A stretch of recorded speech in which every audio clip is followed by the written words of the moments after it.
akmaltu lakum wa atmamtu ni'mati wa raditu lakumul Islam dinan. Yang artinya pada hari ini telah aku sempurnakan agamamu wahai Muhammad, dan pada hari ini aku berikan banyak nikmatku, aku cukupkan nikmatku, dan pada hari ini telah aku sempurnakan dinku atau dinmu, yaitu Islam. Kalau kita melihat dari asbabun nuzul daripada ayat ini, maka ketika itu Rasulullah SAW sedang mengadakan haji wada bersama para sahabat, tepatnya yaitu hari Jumat ba'da asar, ketika Rasulullah wukuf bersama para sahabat, kemudian dikumpulkan sahabat, diberikan tausiah. Pada saat itulah malaikat Jibril turun, kemudian memberikan wahyu surat Al-Maidah ayat yang ketiga ini, yaitu al-yauma akmaltu lakum dinakum wa atmamtu 'alaikum ni'mati wa raditu lakumul Islam dinan. Bapak-bapak rahimakumullah, dari ayat ini kita sudah mengetahui bahwasanya turun ayat yaitu ketika malaikat Jibril sementara Rasulullah mengadakan haji wada, menandakan bahwasanya Islam telah disempurnakan oleh Allah Subhanahu wa Ta'ala. Islam adalah agama yang diridhoi oleh Allah Subhanahu wa Ta'ala. Inna dina indallahil Islam. Jadi dengan ini Islam sudah kafah, sudah sempurna. Jadi kalau Islam sudah kafah dan sempurna, maka pekerjaan kita atau tugas kita adalah untuk mempelajari Islam itu secara baik dan benar. Karena Allah juga berfirman dalam surat Al-Baqarah ayat yang 208, A'udzu billahi minasyaitonir rajim, ya ayyuhalladzina amanu udkhulu fis-silmi kafah wa la tattabi'u khutuwatis syaitan innahu lakum aduwwun mubin. Hei orang-orang yang beriman, maka ketika kamu berislamlah secara kafah, karena Islam sudah sempurna, dan janganlah kalian berislam setengah-setengah, ya.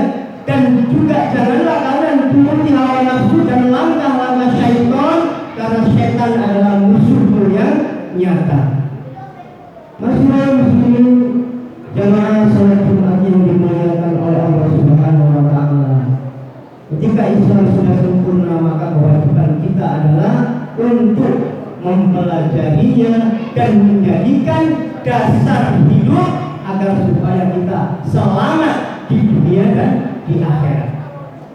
Karena kita ini termasuk umat yang sangat dimuliakan oleh Allah Subhanahu wa Ta'ala, umat yang sangat baik dibanding umat-umat yang lain.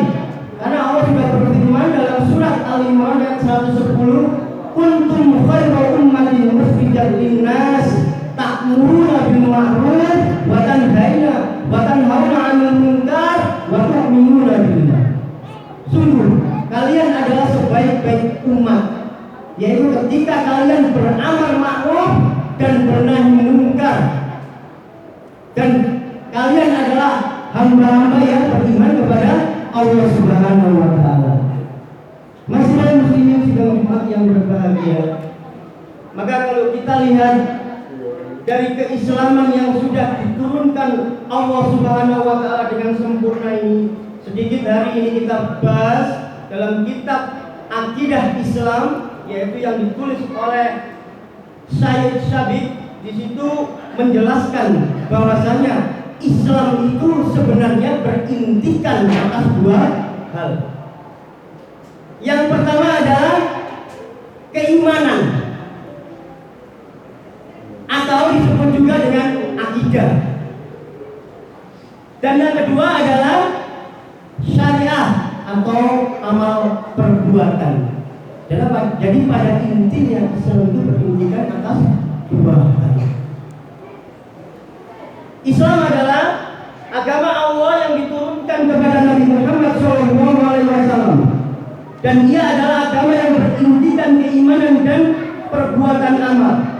Keimanan itu merupakan akidah dan pokok yang di atasnya berdiri syariat Islam. Kemudian dari pokok itu keluarlah cabang-cabangnya. Keimanan dan perbuatan, atau dengan kata lain akidah dan syariah, keduanya itu antara satu dengan yang lain sambung menyambung, hubung menghubungi, dan tidak dapat berpisah yang satu dengan yang lainnya. Keduanya adalah sebagai buah dengan pohonnya, sebagai musabbab dengan sebabnya, dan sebagai natijah dengan mukaddimahnya.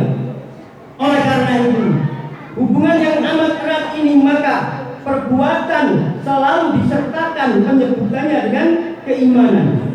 Dalam sebagian besar ayat-ayat Al-Quran, Allah berfirman dalam surat Al-Baqarah ayat 25, Allah berfirman, "A'udzu billahi minasyaitonir rajim, wa basyiril ladzina amanu wa 'amilus sholihat anna lahum jannatin tajri min tahtihal anhar." Yang artinya, berikanlah berita gembira kepada orang-orang yang beriman dan berbuat kebaikan, bahwasanya mereka itu akan memperoleh surga yang di bawahnya mengalir beberapa sungai-sungai yang indah. Dalam ayat yang lain juga Allah berfirman, surat An-Nahl ayat 97, "A'udzu billahi minasyaitonir rajim, man 'amila sholihan min dzakarin aw unsa wa huwa mu'minun falanuhyiyannahu hayatan thayyibah wa lanajziyannahum ajrahum bi ahsani ma kanu ya'malun." Barang siapa yang mengerjakan kebaikan, baik itu laki-laki atau perempuan, dan ia seorang yang beriman, maka pastilah Allah akan memberinya kehidupan yang baik, dan pasti kami beri balasan dengan pahala menurut apa yang telah dikerjakan dengan sebaik-baiknya. Jadi ma'asyiral muslimin rahimakumullah,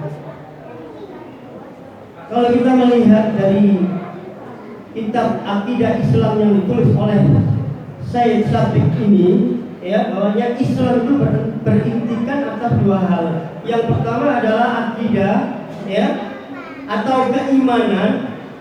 Yang mana apa sih keimanan? Keimanan itu adalah ya rukun iman itu loh. Itu keimanan. Dan keimanan ini tetap. Keimanan ini tidak berubah. Ibarat pohon, keimanan itu adalah satu pohon yang akarnya menunjang di dalam tanah, sehingga akhirnya dia bercabang, yang ranting-rantingnya itu adalah syariat dan amal perbuatan. Jadi akidah itu tetap. Akidah itu ya rukun iman itu. Iman kepada Allah, iman kepada malaikat, iman kepada Rasul, iman kepada kitab, iman kepada Rasul, iman kepada hari kiamat, dan iman kepada takdir dan qada Allah. Itu adalah akidah. Beda dengan yang kedua, ma'asyiral muslimin rahimakumullah. Kalau yang pertama tadi adalah akidah dan itu tetap, tetapi yang kedua itu adalah syariah. Yang mana syariah ini adalah amal perbuatan, yang mana ketika syariah ini atau cabang-cabang dari ranting-ranting yang ibarat pohon tadi itu merupakan furu', cabang-cabang keimanan yang di atasnya kemungkinan banyak berubah sesuai dengan umat di akhir zaman. Kita bisa melihat permasalahan-permasalahan cabang yang pada umumnya ketika para tabi'ut tabi'in di zamannya Imam Hanafi sampai Imam Hambali, itu kan secara fikih permasalahan apa saja sangat sekali banyak perbedaan-perbedaan yang sangat kita ketahui dan kita dapatkan. Oleh sebab itu, kalau kita berbicara tentang syariat, maka siap-siap kita menghadapi perbedaan. Coba kita tengok pada zaman dahulu ketika kita masih muda, ya. Sebelumnya saya berikan satu wacana bahwasanya sebenarnya Islam di Indonesia ini tidak terlepas dari dua organisasi besar, yang mana yaitu satu yang didirikan oleh Kiai Haji Ahmad Dahlan, yaitu mendirikan ormasnya, yaitu sekitar tanggal 18 November tahun 1912 itu Kiai Haji Ahmad Dahlan mendirikan Muhammadiyah, ya. Begitu juga kemudian disusul tepat pada tanggal 31 Januari 1926 Kiai Haji Hasyim Asy'ari mendirikan Nahdlatul Ulama. Jadi dari wacana ini, kalau kita waktu dulu zamannya masih muda, ya, masih banyak perbedaan-perbedaan yang mana saat ini alhamdulillah, ya, umat Islam sudah mengalami satu kebaikan.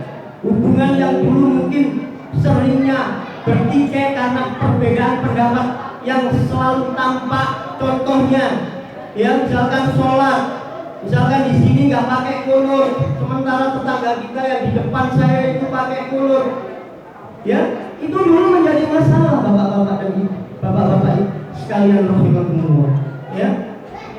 Jadi perbedaan-perbedaan seperti ini adalah satu perbedaan yang menyangkut masalah syariat, dan itu adalah hal-hal yang cabang yang sebenarnya tidak prinsip, sehingga kalau perbedaan ini diperuncing akan menjadi satu pertikaian dan perkelahian, sehingga tidak bisa umat Islam itu menjadi akur. Kalau seandainya kalau kita mau belajar fikih tentang beberapa imam mazhab 4 itu, kita tahu bahwasanya kalau Imam Syafi'i itu, ya, ketika dia bermain dan berkunjung di gurunya atau di ulama besar Imam Hanafi itu, ketika beliau sholat subuh kalau nggak salah itu, terus kemudian dia berkunjung di pondoknya atau di rumahnya Imam Hanafi, ketika itu disambut dengan muridnya pas ketika subuh, maka Imam Syafi'i disuruh menjadi imam. Pada saat itulah kemudian jadi imam. Setelah selesai sholat subuh, Imam Syafi'i tidak melakukan kunut. Nah, terus setelah selesai sholat, para santrinya itu protes, wahai imam, kenapa tadi kok tidak kunut?